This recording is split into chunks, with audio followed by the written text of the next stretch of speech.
All right, shrimp rack.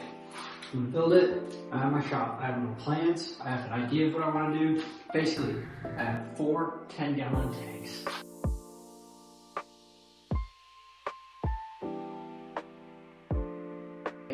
Space, tank, space, tank, extend, bang, bang, bang, bang.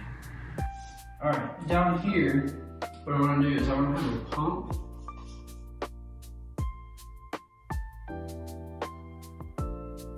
So that way I can have water flow into each tank. And then,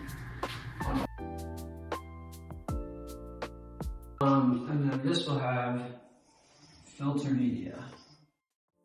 So the water will flow in this way, get it filtered, go out to each tank, top off, they'll never overflow, because I have these. And then, yeah, it's I hope that makes a little bit of sense. The reason being, for a 10-gallon tank, it's so easy for the water parameters to change. Something could spike, and that could end up with a bunch of dead shrimps. It's not dead shrimp, but I don't want dead shrimp. I want breeding shrimp. I want a bunch of them. I'll have one color here in each one, and I want them to breed continuously. So the key with them is stability. So the best way to get stability is dilution. So if I have 10 gallons amongst 4 tanks, then I'm already at 40 gallons, right? Plus my 5-gallon filter here. So I'm really at 45 gallons of water, which then allows dilution to happen. Pretty simple. So less can happen if something dies in this tank. Instead of just spiking 10 gallons of water, it's going to get spread out across everything, keeping it all more stable. It'll make it really easy for me to care for them, and then I also have to do less maintenance, because all I need to do for water changes is change out the water in the 5-gallon. I can do it a couple times, cycle it, change it out, cycle it, change it out. Shrimp will never even know it's changed water, so I think that'll work out. But now, there's one other problem. I have 2 tanks that I bought at the pet store today. 2 other 10-gallon tanks I got just given to me from some people. So they're different tanks. I think they've got pretty similar dimensions. Only 2 of them are here, the other 2 are at my place, so gonna have to hope and pray that I get the right dimension just by guessing. So now I need to figure out how tall this is gonna be and how much space I want in between each tank. So, okay. So this is the tank that I'm going to be referencing everything off of. I think all the rest of them are close enough in dimensions that it'll work out. So, measure out. Got 20 wide, 12 tall, 10 deep. Now what I always say is measure once, cut twice, right? My outer dimensions of, I'm just gonna draw out 1 box real quick. Let me turn this way so the film is a little better. So I'm gonna draw out, what if I had 3 tanks? Oh, but I want 4. Here's an idea. What if I stack the tanks side by side? Hold on.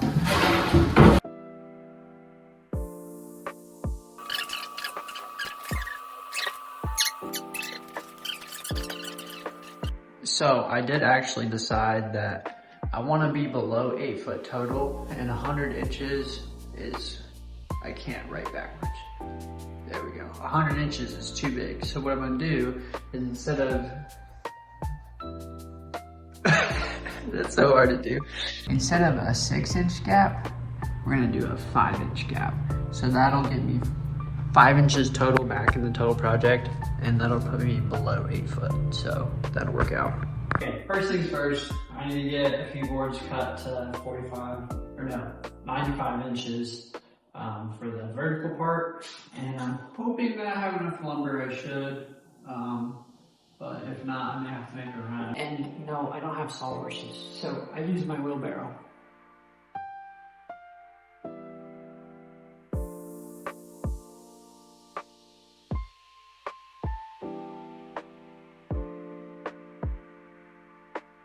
So now I need to get a bunch of 10-inch and 20-inch segments so I can build the framing that the tanks will sit on. I think I'm gonna do it the best way I possibly can and spend a bunch of time on the whiteboard trying to figure out the best way to do it. I think it'll work. I'm just gonna cut them, try it out, and build the squares first, then attach them to the ones. Is that gonna be best? Let's see.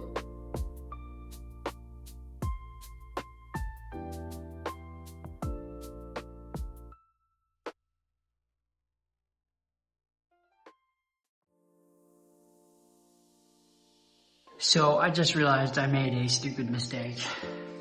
All these 20-inch boards should really be like 16 because I have to account for, if I put one down, I have to account for the 10-inchers. I don't want to make anything shorter than a 10-inch.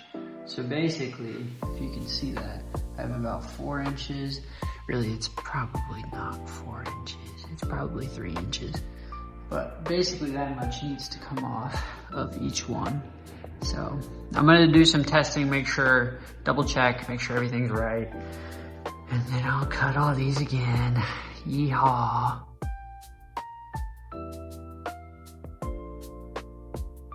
Okay, now that those are all cut, I'm good to go. I cut them a little bit long so there's extra room for the tank to slide in. I don't want to have an issue with it being too tight of a fit. So I cut them just a hair longer than what they needed to be.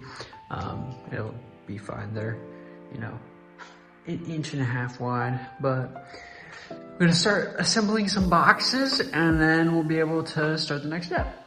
Ooh.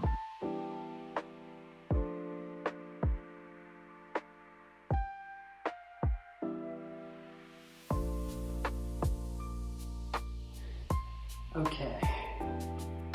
So originally, I thought that I would put the legs or the long pieces out on the side, but now I'm kind of thinking that I'll put them here and slide in the tanks from the side. It's gonna block a little bit of what you can see, but I don't think it'll be too bad. And then it's also gonna provide more stability forward and back, which is the direction that I'm worried about it leaning. Because if it's here, it can still tilt forward and back. But if my legs are here, then that puts the center of gravity inside of... So I guess you can think of like this over would be blocked, this over would be blocked. I don't know if I'm okay with that. If it's on the side, I just worry about it falling over. That's my concern there. Okay, wait. I can just build extra support. I can do another layer on the front side at the bottom, and then I won't have to worry about that. So I think that's probably what I'm gonna do. We're gonna put them on the side, like this. And then we'll just, it makes me nervous because this is a decision that could change how the whole thing turns out. It could result in failure. Okay, so for the next part, I'm gonna mark every 20 inches of all my tall boards starting from the top, and that's gonna tell me where the top end of each shelf is going to go. Is that correct? The bottom end of each shelf is gonna go. So 20 inches from the top will be the bottom line for the frames that just built, all attached in, and then that will basically be the bulk of the build. Kind of pretty easy.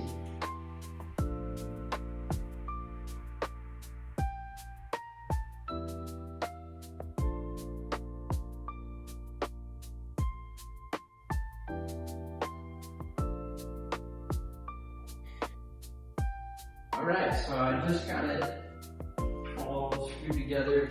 It's not fully secure yet because I want to test it before I send a bunch of screws in.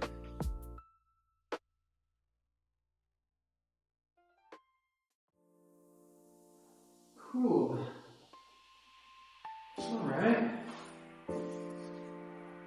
kind of tall, but I like it.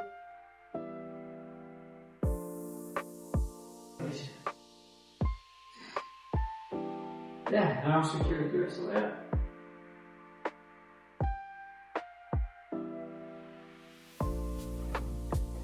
Okay, so as you can clearly see, I'm not on even ground right now, but we do have some wall over here. There's no, I gotta put some force on that.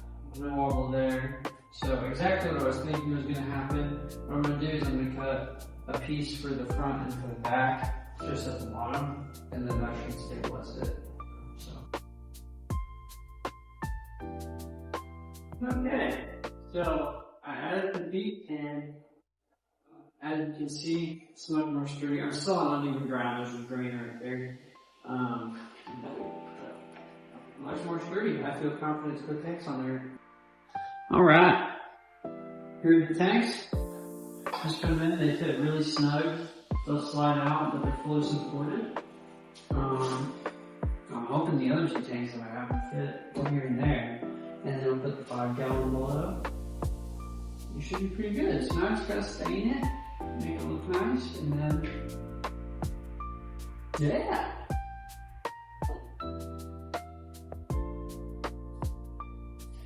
Okay, so my girlfriend said that I needed to test and see if it could hold weight before I stain it. Because staining it's gonna take a lot of time, and I don't want to use up all that energy if it can't hold weight. But I'm about $1.30, $1.40. It's holding me just fine, so I'm not too worried about it.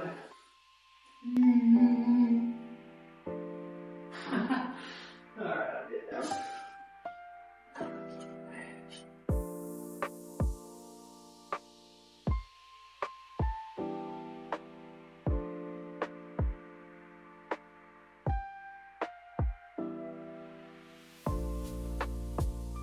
Alright, now that it's stained, I just gotta wait a little while, and by a little while I mean probably till tomorrow, and then I'll put the lights in. I'm probably actually gonna put something up at the top, this is my charger, so that way I can have lights pointing down to that top tank. I'll probably just use a piece of plywood, but we'll see. Obviously this is not final result because it's gotta dry, but I just love the way that this stain looks with the grain. Absolutely love it. I think it's gorgeous. So it'll be a nice dark tone, but I'll still get that natural look. Okay, so it's the next day. The sand is still drying just a little bit. It's pretty close, I could probably work with it, but I'm gonna take care of some steps that I can do without the sand for now. The first one being, I'm gonna make an automatic overflow. It's gonna hang over the side of these. I would drill through, and my original plan was to drill through these, but I found out they're tempered glass, so if I try to do that, they're just gonna shatter. So I'm gonna have to rig up an overhang that's constantly in siphon. Hopefully I do it right. I think I know what I'm doing, but who knows? I'm gonna start working on those, and I can make 4 of them. Okay, so I'll go over the basics of how this is gonna work. So, pretty much, this is gonna be my PVC layout. So this is the wall of the tank here, right? Water level is something like that, okay? Then I'm gonna have a clear tube that is cut at a 45, goes up and over.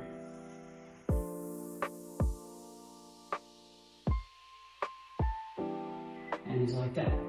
And then I'm gonna have an intake hole right here. And then out, this will actually be a T.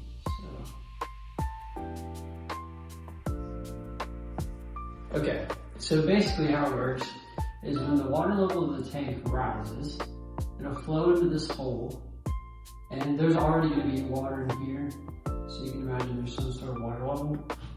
It'll flow into this hole and cause this water level to rise. But if I set this up correctly, this whole clear pipe will already be full of water. So when the water rises here and the water level is here, gravity doesn't like that. So gravity is going to send the water up through here which will raise the level of this water, right? Causing it to then flow out.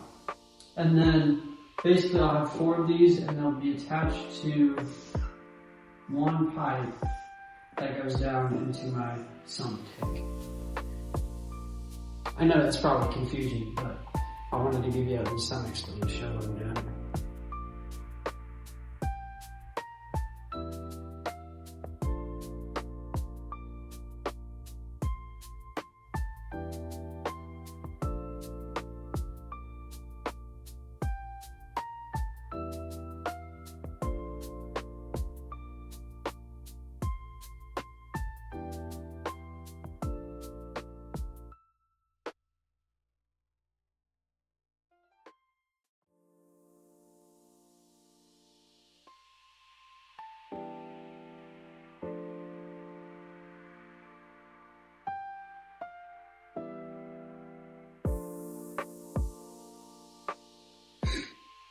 So I know it would be best for me to test them before I make all 4, but the science makes sense. So this is what one looks like. I can kind of like turn it and stuff, but here's my intake hole. So this will be the water from the tank will go in here. It'll drop down into here. At a certain point, it'll overflow and then pour out that side. So yeah, that's the system. I'll probably put some little spacers on here to hold it tight to the glass too, but that's it. I should have brought the other green tank with me, but I didn't, so I'm just gonna use these to reference everything. But I need to now make my pipe. It's gonna go vertically to all the tanks. So I'm just gonna kind of, I'll do my best.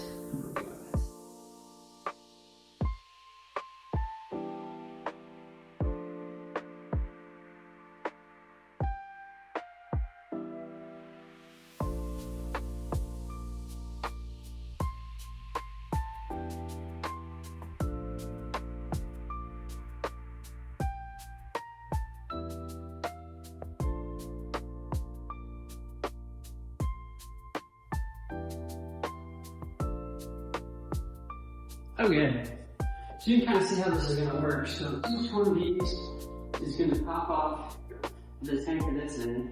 The water will run out to the main pipe, which will come all the way down. And I don't know if you can see it on camera right now. It'll come all the way down to the bottom where I've got an outlet feeding my tank. Now this final run, the height may need to be adjusted, so I'm not gluing anything. If I need to adjust it, it'll be super easy. But also, I'm gonna have to individually take off each siphon, get it started, and reattach it. So that's gonna be a bit of a mess when I do that. But now, I can start working on my automatic water adding system. So that one should be pretty easy. That would be really straightforward. It's just a bunch of T's.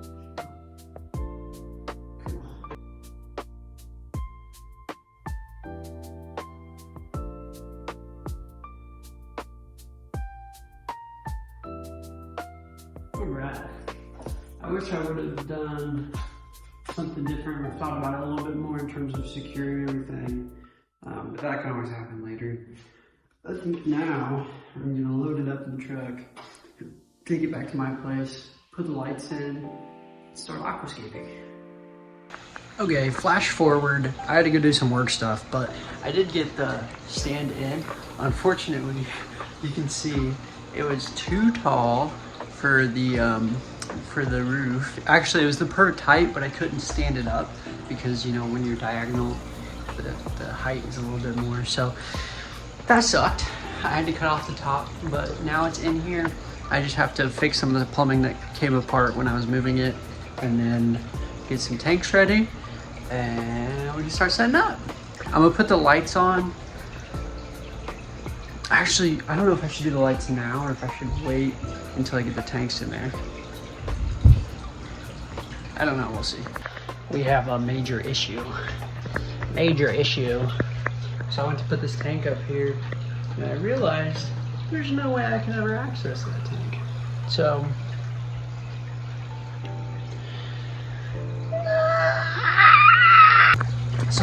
figure out, first of all, this tank looks like a microwave. This is the one I was worried about not fitting. So I gotta figure out, I guess, I only need 3 tanks now. Kinda sucks, but. Well, the nice thing is, so if I'm not using that top rack, I don't have to empty out this tank. That's what I was kind of doing, emptying out this tank, which I was supposed to, I've got 2 tanks like this. This tank got given to me. I was gonna do 4, but I made it too tall, and I should have just come in here and measured the room out, but I'll put another tank here. I guess we'll just do 3 and then figure out something else to do with that. Okay, I know I said I wasn't gonna do it, but I took the microwave looking tank out and I cleaned the tank that was sitting here. That's up here now, and I think it just looks better.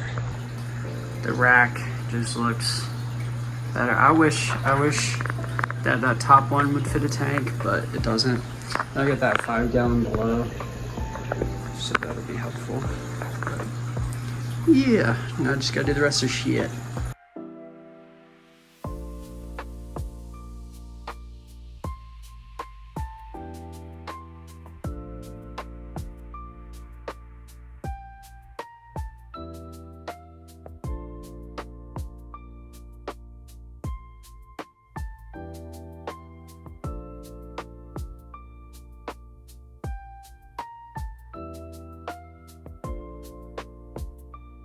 Okay, I turned off some of the surrounding lights, but as you can see, I've got lights installed, and it's time to do some aquascaping.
Okay, they're all scaped. They're not the best. I heard that simple is better with shrimp, and I didn't even need to add plants and substrate stuff, but I wanted them to look kind of pretty. So that's the rack. Okay, so we got the pump in the 5-gallon bucket. Eventually it'll be down in that tank down there, which will be basically all filter media. But we're about to see, and we'll know very quickly, if this water system works. And I have a feeling that there's going to be a lot more water pressure down at the bottom than there is at the top. That just makes sense. But we shall see. We shall see. Alright, it's plugged in. Okay, so it's filling up the bottom, but literally nothing up top. Nothing at all. So I'll probably have to keep that a bit. See what I can do. Not filling at all there. So even when I keep this bottom water, when I block it completely off, the water still won't come out of the top too. And I'm wondering if the pump has enough power to even get it up there. You can see it's not running very fast. So I don't really know. I held it closed for quite some time. Didn't get anything out of these top ones. So I'm really concerned. I'm not really sure what I should do. So after all that work, I think I just need a stronger pump. And I can't do that right now. It's pretty late at night. And I'm tired, so I think this might be the end of part 1. Might make a part 2. And in the part 2, I'll fill the tanks the rest of the way up, get the plumbing system fully installed, and I'll pick out some shrimp. Yeah.